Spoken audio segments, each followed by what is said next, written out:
தொடர்ந்து கொலை சம்பவங்கள் பொதுவாக இப்போ சட்டம் ஒழுங்கு மிகவும் சீர்கெட்டு வருகிறது. அந்த உண்மையை முதலமைச்சர் அவர்கள் உணர்ந்து இந்த சட்டம் ஒழுங்கு எதனால் சீர்கெட்டு வருவது என்பது அவருக்கு நல்லாவே தெரியும். இப்போ போதை மருந்து கலாச்சாரம், மூளை முடுக்கெல்லாம் போதை வஸ்துக்கள், இந்த கஞ்சா அபின் இந்த மாதிரி போதை வஸ்துக்கள் பயன்படுத்துபவர்கள் அதிகமாகி அவர்கள் என்ன பண்றாங்கன்னு தெரியாமையே பல்வேறு இது போன்ற என்ன சொல்றது ரொம்ப சொன்னா சட்டவிரோத நடவடிக்கையில் ஈடுபடுறாங்க. இதை காவல்துறை இரும்பு கரம் கொண்டு அடக்க வேண்டும். இளைஞர்களை மாணவர்களை குறிவைத்து இந்த போதை மருந்து வியாபாரம் அவர்களை குறிவைத்து நடக்கிறது. இதெல்லாம் தடுத்து வருகின்ற சமுதாயத்தை பாதுகாக்க வேண்டியது ஆளுகின்ற ஆட்சியாளரின் கடமை. அதில் அவர்கள் உறுதியாக இருந்து இது போன்ற பிரச்சனைகள் இல்லாமல் பார்த்துக் கொள்ள வேண்டியது அரசாங்கத்தின் பொறுப்பு. பரவலாக ஒரு குற்றச்சாட்டு, இப்ப இந்த கஞ்சா உள்ளிட்ட போதைப் பொருட்கள் வந்து குஜராத் மாநிலத்தில் கடத்தப்பட்டு வருகிறது. ஆனா அதை தடுக்கிறதுக்கு நீங்க அங்கம் வகிக்கிறீங்களா? பாஜக மத்திய அரசு ஏன் தடுக்க மாட்டேங்குது? பரவலாக ஒரு கட்சி, எல்லா கட்சி தலைவரும் ஒரு குற்றச்சாட்டு. இது அது அரசியல் ரீதியா நான் ஒரு அரசியல்வாதியா பேசல. நானும் ஒரு குழந்தையின் தந்தையாக நம்ம பல குடும்பங்கள்ல மாணவர்கள், இளைஞர்கள் எந்த அளவுக்கு குறிவைத்து தாக்கப்படுகிறார்கள் இந்த போதை மருந்து கலாச்சாரத்திலிருந்து. இது அங்கேருந்து வருது, இங்கே வருது இல்லை, அதை தடுத்து அதை இங்கே வரவிடாமல் தடுக்க வேண்டியது இங்கே உள்ள அரசாங்கத்தின் கடமை. இது கையாளகத்தனமா அங்கேருந்து வருது, அங்கேருந்து எடுக்கல, இங்கே நீங்க தடுங்கிற. இங்க என்ன காவல்துறை இல்லையா? உங்களுக்கு ஆற்றல் இல்லையா? இல்லாட்டி வீட்டுக்கு போங்க, மக்கள் உங்களே வீட்டுக்கு போக வச்சிருவாங்க.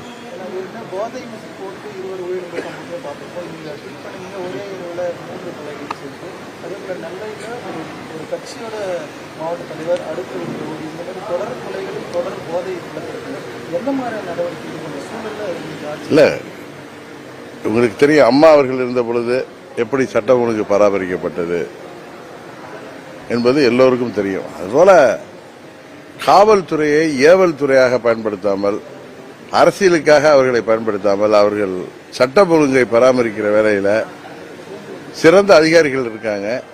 அவர்கள் எல்லாம் புறந்தள்ளாமல் அவர்களை சட்டம் ஒழுங்கை பாதுகாக்க இந்த அரசாங்கம் பயன்படுத்தினால்தான் இந்த பிரச்சனைகளிலிருந்து விடிவு வரும். இது அங்கிருந்து வருது, இங்கிருந்து வருது அப்படிங்கிறது.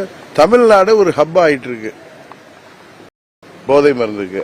அதை உடைத்தெறிய வேண்டியது இப்ப ஆட்சியாளர்களின் கடமை. அதை தான் செய்யணும். அங்கிருந்து வருது, இங்கிருந்து வருதுன்னு சொல்லி தப்பித்துக் கொள்வதற்கு இது இல்லை. எப்படி தேர்தல் வாக்குறுதிகள் எல்லாம் நீங்க நிறைவேற்றாம விட்டீங்களோ, அதை விட கொடுமையானது இதுல நீங்க இப்படி செயல்படாமல் இருந்தீங்கன்னா அது பெரிய பாதிப்பை தமிழ்நாட்டுக்கு உருவாக்கிவிடும். அது திமுகவிற்கு பேரழிவை உருவாக்க போகிறது.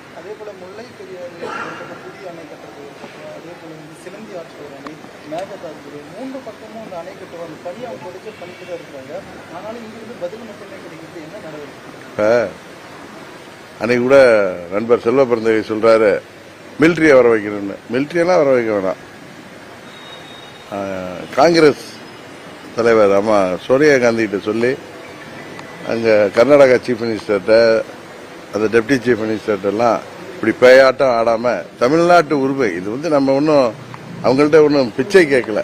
உச்சநீதிமன்ற தீர்ப்புப்படி சட்டப்படியே நமது உரிமையை அவர்களுக்கு கொடுங்கள் சொல்லி அவங்க மூலம் இதை பெறுவதுதான் முறை.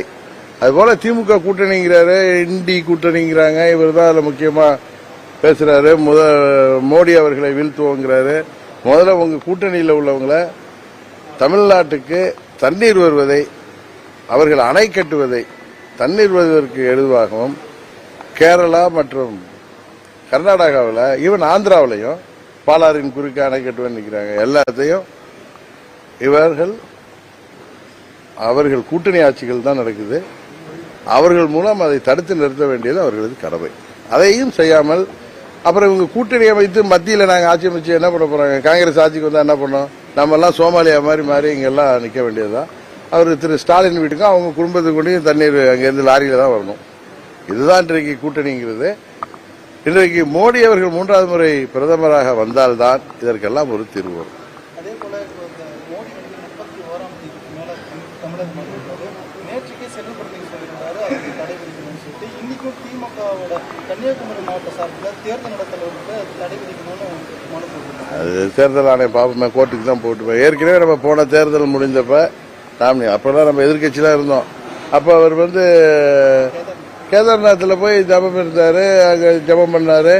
அது இது தேர்தல் விதிமுறைக்கு எதிரானதாக எனக்கு தெரியவில்லை. தமிழ்நாட்டில் தேர்தல் முடிஞ்சிட்டு இங்க விவாகரத்தர் நினைவில்லத்தில் அவரை கண்டு அவர்கள் பயப்படுகிறார்கள். அதனால அவருடைய ஒவ்வொரு செயல்பாட்டையும் இவர்கள் அதுக்கு எதிராக பேசுவதுதான் இவங்களுடைய வேலையாக போய்விட்டது. அன்னைக்கு கூட பாருங்க, நான் திருவண்ணாமலை 30 ஆண்டுகளாக அடிக்கடி செல்பவன். அங்க அன்னைக்கு நான் யோகி ராம் சுரத்குமார் ஆசிரமத்திற்கு, விசிறி சாமியார் ஆசிரமத்துக்கு போனப்ப அங்க எல்லாரும் ஒரு 15 ஆண்டுகளாக தொப்பி அம்மாள்னு சொல்லி அந்த அம்மாவை எல்லாரும் அங்க ஒரு சித்தரா வணங்குறாங்க. அந்த அம்மாவை நான் அங்க பார்த்தேன். நான் போய் அவங்களுக்கு காத்திருக்கலாம் இல்ல, நான் போய் விசிறி சாமியார் ஆசிரமத்துக்கு போறதுக்கு உள்ளார போறப்ப அவங்க நின்றுட்டு இருந்தாங்க. கையில ஜபமாலையை வச்சு ஜபம் பண்ணிட்டு நிக்கிறாங்க. அந்த அம்மாவை பார்த்து நான் கும்பிட்டேன். உடனே அவங்கள ஒரு மனநோயாளி, அதை பேசுறவங்களுக்கு சித்தர்களுக்கும் பித்தர்களுக்கும் உள்ள வேறுபாடு தெரியாம, ஆன்மீகத்தினுடைய அடித்தளம் தெரியாம, நான் என்னமோ தேர்தலில் ஜெயிக்கிறதுக்காக அங்க போய் கேட்டதாகும், மூக்குப்பிடி சாமியார்கிட்ட போய் நான் வேண்டிதான் ஜெயிச்சதா நம்புறதாகும். அதாவது தேர்தல், மற்றபடி பொருளீட்டல் இதெல்லாம் தாண்டியது ஆன்மீகம். ஆன்மீகம் நமது ஈடுபாடு என்பது இந்த லௌகீக வாழ்க்கைக்கானது அல்ல என்பது தயவு செய்து அவர்கள் புரிந்து கொள்ள வேண்டும். இதெல்லாம் மீறியது. இன்றைக்கு கூட நான் விஐடி சான்சலர் பெரியவர் ஜிவியை பார்த்துட்டு நாராயணி அம்மாவை பார்க்க போறேன். இதுக்கு தேர்தலுக்கு என்ன இருக்கு? நான் எப்போ வந்தாலும் போவாங்க, தெரியும் உங்களுக்கு. இதை கூட புரியாமல் சிலர்கள் நம்மளை தாக்குவது தான் அவங்களுக்கு பெருமை நினைச்சிட்டு பண்றாங்க. இது போன்ற அரசியல் தமிழ்நாட்டில் ரொம்ப மலிவான அரசியல் நடந்து கொண்டிருக்கிறது. பிரதமர் அவர் பாட்டில் விவேகானந்தர் தியானம் பண்றதுனால என்ன பாதிப்பு வரப்போகுது? நல்ல விஷயம் தானே அது. நான் கூட்டணிக்காக சொல்லலை, பொதுவாகவே சொல்கிறேன். ஒரு புறம் இருக்க முன்னாள் முதல்வர் ஜெயலலிதா ஒரு பக்கம் தமிழிசை ஹிந்துத்துவ தலைவர் சொல்லி கோட் பண்ணியிருக்காங்க. அதுக்கு இன்னைக்கு ஜெயக்குமார் ரியாக்ட் பண்ணியிருக்காரு. மதவெறி பிடிச்ச யானையை விட கொடூரமானது பாஜக. இத்தனை நாள் பாஜக கூட்டணியில் தானே இருந்தாங்க போன வருஷம் வரைக்கும். அப்பெல்லாம் அவங்க மதவெறி பிடித்தவங்க இல்லை. இவங்க வெளியில வந்ததான் அவங்களுக்கு மதம் பிடிச்சிட்டு. இப்ப அவர் அண்ணாமலை கிளியரா விளக்கம் கொடுத்திருக்காரு. இந்துத்துவானா என்ன? இந்துத்துவாங்கிறது இந்து ஒரு வாழ்வியல் முறை கிளியரா சொல்லியிருக்காரு. நான் பிஜேபி கூட்டணியில் இருப்பதற்காக அவருடைய நண்பர் என்பதற்காக சொல்லவில்லை. சுப்ரீம் கோர்ட்ல 1995 இந்த கேள்வி இந்துத்துவான்னா என்னன்னு டெபினேஷன் கேன்றப்ப அவங்க கிளியரா சொல்லியிருக்காங்க. சுப்ரீம் கோர்ட் தீர்ப்பு, நீதிமன்றமே இந்துத்துவாங்கிறது ஒரு வாழ்வியல் முறை. இன்னொன்று, இந்துத்துவாங்கிறது ஒரு வாழ்வியல் முறையில எல்லா மதங்களையும் அரவணைத்து செல்வதுதான் இந்து மதத்தின் அடிநாதம். அதை அவர் கிளியரா சொல்றாரு. அது மாதிரி 84 அம்மா 370 காஷ்மீருக்கு வேண்டாம், அதை எடுக்கணும்னு சொல்லி 84 அம்மா ராஜ்யசபா எம்பியா இருந்தப்ப புரட்சித் தலைவர் காலத்திலே பேசியதையும் அவர் எவிடன்ஸோட சொல்றாரு. அது போல அம்மா அவர்கள் ராமர் கோயில் கட்டுவதற்கு ஆதரவாக இருந்தார்கள். இந்தியாவில் கட்டாம போய் பாகிஸ்தான்ல கட்ட முடியும்னு அம்மா கேட்டாங்க. எல்லாவற்றிற்கும் மீறி அம்மா தெய்வ பக்தி இருக்கவர்கள், அவர்கள் பிறந்த மதத்தின் மீது நம்பிக்கை உள்ளவர்கள். நான் திரும்ப சொல்றேன், தான் பிறந்த மதத்தின் மீது நம்பிக்கை உள்ளவர்களா மற்ற மதத்தையும் மதிக்க தெரியும். இவர்கள் அரசியலுக்காக திமுக தலைவர் சிறுபான்மையின் காவலர்களாக காட்டிக்கொள்வதற்காக அவர் இந்துவா பிறந்திருக்கிற காரணத்தினால இந்து மதத்தை பத்தி எது வேணாலும் பேசலாங்கிற தைரியத்தில் பேசுறார். மந்திரம், கல்யாண வீடுகளில் மந்திரம் வருவதை கேவலமா பேசுவாரு. ஆனா அவங்க வீட்டு பெண்கள்லாம் யாகம் பண்றாங்க, திருப்பதி கோயிலுக்கு போறாங்க, எல்லா கோயிலும் போய் அங்க பிரதட்சணம் செய்யறாங்க. இதே மாதிரி வெளிவேஷம் வேண்டாமே, அவரவர் சொந்த விருப்பம் பக்திங்கிறது. அது மாதிரி அம்மா அவர்கள் சமூக நீதி காத்த வீராங்கனை எல்லாருக்கும் தெரியும். இன்னொன்னு சொல்லப்போனா திராவிடம் அப்படிங்கிறது பார்ப்பனிய எதிர்ப்புக்காக உருவான இயக்கம், கடவுள் மறுப்பு இயக்கம். ஆனா அந்த இயக்கத்துல, அந்த திராவிட இயக்கத்துல 30 ஆண்டுகள் பிராமணரான அம்மா அவர்கள் மாபெரும் தலைவராக 30 ஆண்டுகள் செயல்பட்டு 16 ஆண்டுகளுக்கு மேல் முதல்வராக இருந்து தமிழ்நாட்டு மக்களுக்கு, ஏழை எளிய மக்களுக்கு ஜாதி மத பேதமின்றி செயல்பட்டார்கள். அதான உண்மை. அதே மாதிரி பரிணாம வளர்ச்சி திராவிடம்னு சொல்ற இடத்துல பிராமண எதிர்ப்பு, கடவுள் மறுப்புங்கிறதெல்லாம் தாண்டி திராவிட கட்சியில ஒரு பிராமண பெண்மணிய 30 ஆண்டுகள் தலைமை பொறுப்புக்கே வந்துட்டாங்க. அதுக்கப்புறம் இவங்க பேசுறதெல்லாம் என்னன்னா எனக்கு தெரியல. திரு வீரமணி அவர்களை அம்மா அவர்களுக்கு சமூக நீதி காத்த வீராங்கனின் பட்டம் கொடுத்தவர். அவரும் அம்மாவோட ஆதரவா இருந்தவர். 2001 தேர்தலில் அம்மா ஒரு பிராமணரா அவர் பார்க்கல, எல்லா சமுதாயத்துக்கும் எல்லா மதத்துக்கும் பொதுவான ஒரு தலைவராக பார்த்துதான் அவர் எங்களுக்கு ஆதரவா இருந்தார். ஐயா மூப்பனார் அவரும் அவருக்கு உங்களுக்கு. அதனால இவங்க சும்மா திராவிடம் தமிழ் தேசியம் அப்படிலாம் பேசி இளைஞர்களை குழப்ப பார்க்கிறார்கள். இந்த காலத்தில் தேவை ஆன்மீகம் என்பது அவர்களுடைய தகுதி விருப்பம். அதுல போய் யாரும் தலையிட வேணாம். இன்னொன்னு, அம்மா ஒரு இந்துங்கிறத நம்ம எப்படி மறுக்க முடியும்? அதை அவர் திரு அண்ணாமலை அம்மா இந்து மதத்திற்கு செய்த இந்துவாக அவர் செயல்பட்டதை அவர் பெருமையா சொல்றாரு. ஏன்னா அவங்க கொள்கை இந்துத்துவா கொள்கை. இந்துத்துவாங்கிறது வாழ்க்கை முறை. இதே பிஜேபியுடைய கொள்கை இந்துத்துவா. ஏன் கருணாநிதி அவர்கள் கூட்டணி வைத்து அமைச்சரவையில் எல்லாம் இருந்தாங்க? அதனால இவங்க சும்மா அந்த காலகட்டத்துக்கு மக்களை ஏமாற்றுவதற்கு திமுகவும் அவர்கள் கூட்டணியை சேர்ந்தவர்களும் இந்த சனாதனம்னா என்னன்னே தெரியாது, நம்மளாம் இந்து தான், அதை பற்றிலாம் பேசி பாஜகவை தமிழ்நாட்டில் வளர்ப்பதே திமுகவும் அந்த கூட்டணி கட்சிகள் தான். சார், இந்த நாடாளுமன்ற தேர்தலுக்கு அப்புறம் அதிமுக மீண்டும் ஒருங்கிணைக்கிறதுக்கான வாய்ப்புகள் என்னங்க? பிரிந்த அதிமுக இந்த நாடாளுமன்ற தேர்தலுக்கு அப்புறம் ஒருங்கிணைக்கிறதுக்கான வாய்ப்புகள் ஏதாச்சும்? அது எல்லோருடைய அம்மாவுடைய தொண்டர்களாக இருக்கக்கூடிய எல்லா தொண்டர்களுக்கு விருப்பமுமே அதான் தான் இருக்கணும், எல்லாம் ஒற்றுமையா இருக்கணும்னு. ஆனா ஒரு சிலர், பழனிசாமி போன்ற ஒரு சிலர் சுயநலம், பதவி வெறி, தான் மட்டும் தான் இருக்கணும், மற்றவங்க இருக்கக்கூடாது, பணத்திமிர், அதிகாரத்தில் இருந்த திமிர்னால இன்றைக்கு ஆட்டம் போடுகிறார்கள். அதையெல்லாம் தமிழ்நாட்டு மக்கள் முடிவு கொண்டு வருவார்கள். அம்மாவின் உண்மையான தொண்டர்கள் அனைவரும் ஒன்றிணையக்கூடிய காலம் வருங்காலத்தில் வருங்கிறதா என்னுடைய நம்பிக்கை.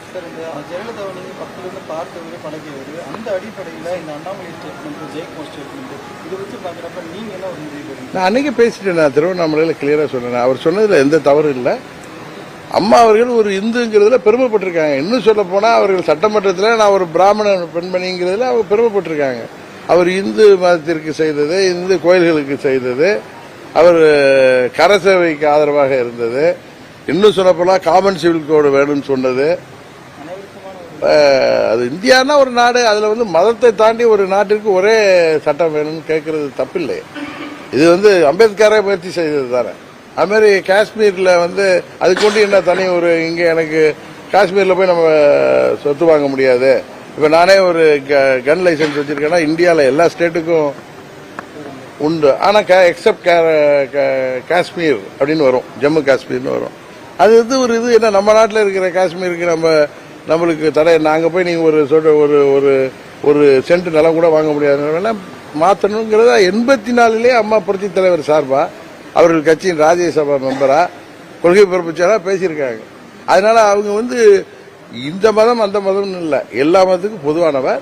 அவருடைய பார்வையில அவர் இந்துத்துவ தலைவரா அவர் பாக்குறாரு. அது என்ன தவறு? அம்மா ஒரு மாபெரும் தலைவர்னு அவர் சொல்றத இவர்களுக்கு ஏதோ எங்கேயோ இவர்களுக்கு ஏதோ பிரச்சனை இருக்குன்னு தான் நான் பாப்பேன். ஜெயக்குமார் பேசுறதெல்லாம் பெருசா எடுத்துக்காது. இதே ஜெயக்குமார் எப்படி வேணாலும் பெல்ட் அடிப்பார் காலத்துல.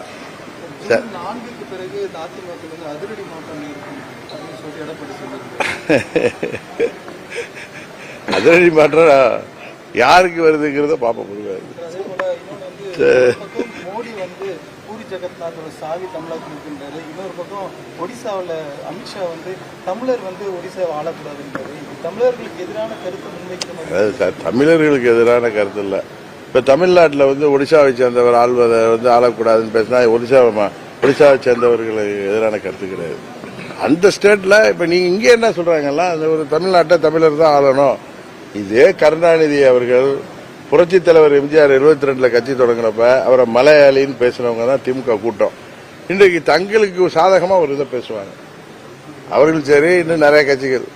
அவர் ஒடிசாவுடைய உள்ள அந்த புவனேஸ்வர் கோயில்ல பெட்டகச்சாவி தமிழ்நாட்டுக்கு சென்று விட்டுன்னு தான் சொல்லியிருக்காரு, தவிர தமிழர்கிட்ட இருக்குன்னு சொல்லல. அது மாதிரி ஒடிசாவில் அரசியல் அங்க ஒரு ஒரிசாவில் பிறந்து ஒரிசாவில் பிறந்தவர் அங்க ஆட்சிக்கு வரணும் அப்படின்னு சொல்லி ஒடிசாவை சேர்ந்தவர் வரணும்னு திரு அமித்ஷா பேசுவது எனக்கு இப்ப தமிழ்நாட்டில் ஒரு தமிழர் வரணும்னு அவர் பேசுவார்ல, அதே மாதிரி அங்க பேசுறதுல என்ன தவறு இருக்குன்னு எனக்கு தெரியல. இது வேற்றுமையில் ஒற்றுமை, எல்லா ஸ்டேட்டும் சேர்ந்தது தான் இந்தியா, எல்லாம் ஒற்றுமை. இதே தமிழ்நாட்டில் புரட்சி தலைவரை வந்து மலையாளின்னு சொல்லி சிலோன்ல பிறந்தவர் சொல்லி தூற்றியவர்கள் தான் இன்றைக்கு அமித்ஷா அவர்களை பேசுவது சிரிப்பு தான் வருது. ஏன் அதை கேட்கிறேன் சார், ஒரு பக்கம் மோடி சொன்னதுக்கு வந்து இங்க இருக்கிற கட்சிகள் பிரதிபலிக்கிறது என்னன்னா தமிழர்களை திருடர்கள் குறிப்பிடாரு. அமித்ஷா ரியாக்ஷனுக்கு வந்து தமிழர்கள் அவர் அந்த சாவி பூரி ஜெகநாதர் கோயில் சாவி தமிழ்நாட்டிற்கு சென்று விட்டதுன்னு யாரோ எடுத்துட்டு வந்ததை பத்தி பேசுறாரு. அதை நம்ம எப்படி வேணா இன்டர்பிரேஷன் கொடுக்கலாம். சரி, இதே திரு கருணாநிதி இருந்தப்ப களத்தில் மஞ்சள் துண்டை போட்டுக்கிட்டு கடவுள் பக்தியை காமிக்காம அவர் என்ன சொல்லுவாரு, இந்து என்றால் திருடன்னாரு. நீங்களும் நானும் இந்து தானே இருக்கோம். இங்க உள்ள இந்துக்கள்லாம் அப்ப கோவப்பட்டாங்களா? அவர் ஏதோ பேசுறாருன்னு சொல்லிட்டு போனாங்க. அது மாதிரிதான் நீங்க எல்லாத்தையும் ஒவ்வொரு வார்த்தை ஒவ்வொரு ஸ்டேட்ல எலெக்ஷன் நினைக்கிறப்ப இப்ப ஒரு ஹிந்தி மாநிலத்தை போய் இங்க ஹிந்திக்காரர் தான் ஆளணும் அப்படின்னு சொன்னா அங்க நீங்க ஒரு தமிழரை முன்னிறுத்துவாங்களோ அப்படிங்கிற ஒரு எண்ணத்துல இங்க உள்ளவங்க ட்விஸ்ட் பண்றாங்க. அவ்வளவுதான். அது குறிப்பா திமுக அந்த வேலையை பார்த்துட்டு இருக்காங்க.